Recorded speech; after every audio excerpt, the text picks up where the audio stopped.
तो क्वेश्चन का नाम है लिंक लिस्ट साइकिल। ये क्वेश्चन आपको लीड कोड में मिल जाएगा 141। तो प्रॉब्लम स्टेटमेंट देख लेते हैं। आपके पास एक लिंक लिस्ट है और इसमें आपको ये बताना है कि साइकिल है या नहीं है। ये जो मैंने एग्जांपल लिया है इसमें सबसे पहले हम हेड पे हैं जो कि 1 है। यहाँ से आप नेक्स्ट जाओगे तो 2 आ जाएगा, 2 से आप नेक्स्ट जाओगे तो 3 आ जाएगा, 3 से नेक्स्ट जाओगे 4 आ जाएगा एंड 4 से नेक्स्ट जाओगे नल है। तो यहाँ पर कोई साइकिल नहीं है तो आपको रिटर्न करना है फॉल्स। तो हमें ट्रू या फॉल्स में रिटर्न करना है। कोई भी साइकिल नहीं है, फॉल्स रिटर्न करेंगे। एक और एग्जांपल ले लेते हैं।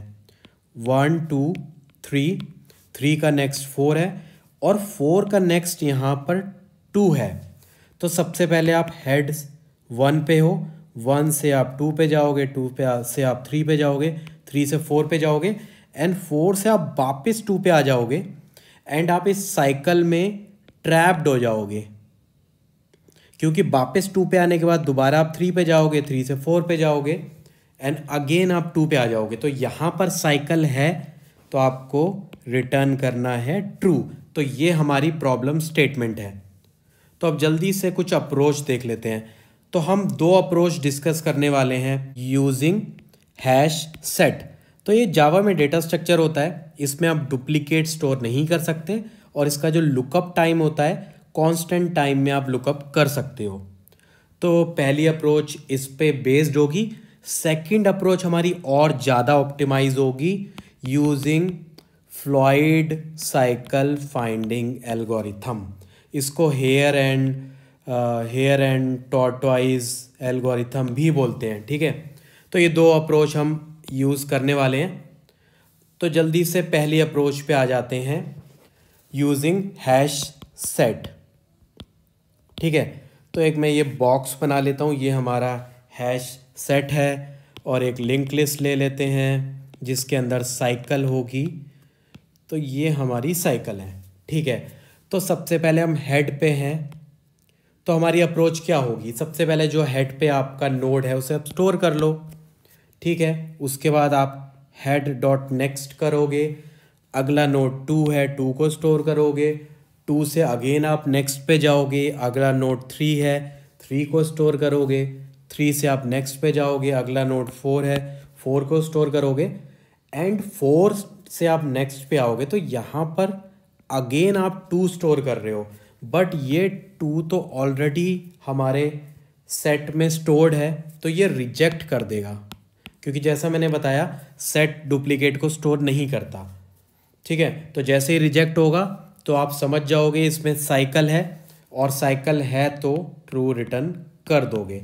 जल्दी से टाइम कॉम्प्लेक्सिटी देख लेते हैं। इन द वर्स्ट केस आप सारे नोड इसमें ऐड कर दोगे सेट में, ठीक है। तो टाइम कॉम्प्लेक्सिटी हमारी बिग O ऑफ n हो जाएगी, क्योंकि हम सारे नोड को विजिट करने वाले हैं एटलीस्ट, ठीक है। और जैसे मैंने बताया कि वर्स्ट केस में सारे स्टोर कर दोगे तो स्पेस कॉम्प्लेक्सिटी आपको खुद पता लग गई होगी, जो कि बिग O ऑफ n हो जाएगी। तो एक सिंपल सा कोड होगा इसका। मुझे लगता है कि इसका कोड सब कर सकते हैं, बहुत ही ईजी होने वाला है। अब ऑप्टिमाइज अप्रोच पे बढ़ते हैं जो कि हमारी फ्लॉइड साइकिल फाइंडिंग एल्गोरिथम। तो जल्दी से एग्जांपल ले लेते हैं। ये हमारी लिंक लिस्ट है, ठीक है, और 4 से 2 पे हम आ रहे हैं, हमारे पास साइकिल है। तो ये एल्गोरिथम में होने क्या वाला है, हम 2 पॉइंटर का यूज़ करेंगे। एक स्लो पॉइंटर बोलेंगे, एक फास्ट पॉइंटर बोलेंगे। स्लो पॉइंटर 1 पोजीशन आगे जाएगा, फास्ट पॉइंटर 2 पोजीशन आगे जाएगा, ठीक है, 1x and 2x।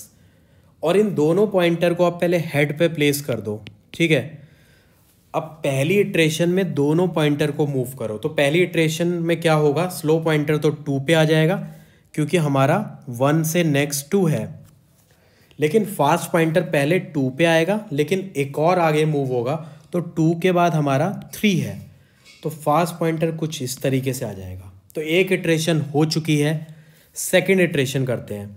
Slow pointer 2 पे है तो 2 से 3 पे आ जाएगा। अब फास्ट पॉइंटर का ध्यान से देखना, फास्ट पॉइंटर 3 पे है, 3 से पहले वो 4 पे जाएगा और 4 का नेक्स्ट क्या है, 4 का नेक्स्ट 2 है। तो फास्ट पॉइंटर हमारा 2 पे आ जाएगा। ठीक है, अब एक इटरेशन और करते हैं, थर्ड इटरेशन। स्लो पॉइंटर 3 पे है, 3 से स्लो पॉइंटर 4 पे आ जाएगा। ठीक है, फास्ट पॉइंटर कहाँ है? फास्ट पॉइंटर 2 पे है, तो फास्ट पॉइंटर हमारा 2 से 3 पे जाएगा, 3 से 4 पे जाएगा। तो after on the third iteration, ठीक है, ये दोनों पॉइंटर आ चुके हैं एक ही पोजीशन पे, तो यहाँ पर हमें पता लग जाएगा कि इसमें साइकिल है और हम इसे ट्रू रिटर्न कर देंगे। अब इसको हम थोड़ा सा अलग तरीके से समझते हैं कि ये दोनों पॉइंटर मिल कैसे रहे हैं। तो इसके लिए मुझे एक सर्कल ड्रॉ करना पड़ेगा। एज्यूम कर लेते हैं कि स्लो पॉइंटर कुछ यहाँ पर है, फास्ट पॉइंटर कुछ यहाँ पर है।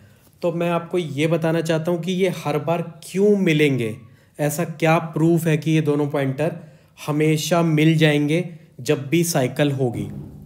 तो एक बार देखते हैं कि चलो एज्यूम करते हैं कि इन दोनों का जो डिस्टेंस है ये 5 यूनिट है। ठीक है, फास्ट पॉइंटर इस डायरेक्शन में इसको पकड़ना चाह रहा है और ये डिस्टेंस 5 यूनिट है। एक चार्ट बनाते हैं, ये है स्लो पॉइंटर, ये है फास्ट पॉइंटर और ये है डिफरेंस इन यूनिट। ठीक है, तो स्लो पॉइंटर बेसिकली हमें पता है कि 1 स्लो पॉइंटर कैसे जाएगा, 1 2 3 4 कुछ इस तरीके से वो स्टेप लेता है। और जब वो 1 डिस्टेंस लेगा तो फास्ट पॉइंटर 2 लेगा, फास्ट पॉइंटर 2 के बाद 4th पे होगा, 4 के बाद वो 6 पे होगा, 6 के बाद वो 8 पे होगा। ठीक है, तो एक एक और लिख देते हैं, 5 एंड इधर वो 10। अब डिफरेंस देखते हैं, ये दोनों पॉइंटर एक ही साथ स्टार्ट हुए थे, तो पहली इटरेशन के बाद ये डिफरेंस कितना है, फास्ट पॉइंटर 1 यूनिट आगे जा चुका है। सेकेंड इटरेशन के बाद फास्ट पॉइंटर 2 यूनिट आगे जा चुका है। थर्ड इटरेशन के बाद फास्ट पॉइंटर 3 यूनिट आगे भाग चुका है। फोर्थ इटरेशन के बाद वो 4 यूनिट एंड फिफ्थ इटरेशन के बाद 5th यूनिट। तो अगर ये 5 यूनिट डिस्टेंस है तो वो इसको कैच कर लेगा। तो मेरा बताने का मतलब ये है कि अगर ये डिस्टेंस 101 यूनिट हो या फिर 19 यूनिट हो या 500 यूनिट्स हो, हर बार ये दोनों पॉइंटर मिल जाएंगे, क्योंकि इनका जो डिफरेंस है वो 1 के मल्टीपल में इंक्रीज हो रहा है और ये सारे जो नंबर्स हैं ये 1 के मल्टीपल में है। तो हमेशा ये फास्ट पॉइंटर स्लो पॉइंटर को कैच कर लेगा। ठीक है, तो हर बार साइकिल होगी तो ये दोनों पॉइंटर मिल जाएंगे। ठीक है, अब एक लास्ट पॉइंट मैं आपको समझाना चाहता हूँ कि ये स्लो पॉइंटर है, ये फास्ट पॉइंटर है। ठीक है, फॉर एग्जांपल इसके अंदर बहुत सारी नोड्स हैं, तो ये 5 यूनिट मतलब 5 नोड्स को ट्रेवल करके फास्ट पॉइंटर स्लो पॉइंटर तक पहुंच जाएगा। ठीक है, एक लिंक लिस्ट भी ड्रॉ कर लेते हैं। ठीक है, ये 1 2 3 4 और ऐसे ये वापस 1 पे आ जा रहा है। ठीक है, तो हमें पता है कि अगर ये साइकिल है, ठीक है, और भी थोड़ी सी इंक्रीज कर लेते हैं, 1-2 नोड और बढ़ा लेते हैं। तो अगर इस साइकिल के अंदर 5 यूनिट्स हैं, 5 नोड्स हैं, तो पूरे लिंक लिस्ट में तो मोर देन 5 यूनिट होगा, मोर देन 5 नोड्स होंगी, राइट। तो मैं ये बताना चाहता हूँ आपको कि फास्ट पॉइंटर जब स्लो पॉइंटर को कैच करेगा तो वो less than n nodes travel करेगा। ठीक है, वो less than n nodes travel कर रहा है, उसको n नोड्स ट्रेवल करने की ज़रूरत नहीं है, उससे कम ही नोड्स को ट्रेवल करके वो इसको कैच कर लेगा और हमारी एल्गोरिथम पूरी हो जाएगी, क्योंकि पूरे लिंक लिस्ट में n नोड्स हैं। ठीक है, और हमने जो 5 यूनिट का एग्जांपल लिया, तो ये 5 नोड्स तो पूरे लिंक लिस्ट के कंपैरिजन आप देखोगे तो बहुत कम है।